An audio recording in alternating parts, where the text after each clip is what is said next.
Mengetahui kedatangan polisi, tanpa meminggirkan keselamatan diri, kawanan geng motor ini berupaya kabur dengan melawan arus. Aksi kejar-kejaran pun terjadi saat petugas mengejar kawanan geng motor yang berupaya kabur di Jalan Sultan Alauddin, Makassar. Hasilnya, 2 anggota geng motor berhasil diamankan.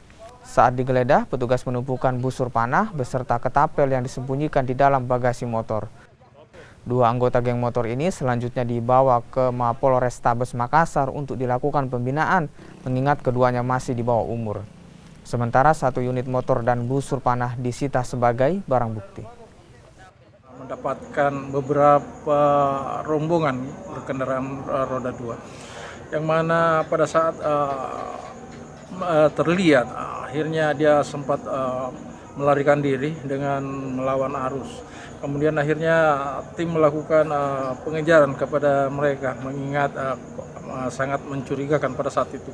Akhirnya salah satu kendaraan yang mana sempat melarikan diri di jalan Talas Salapan, setelah diberhentikan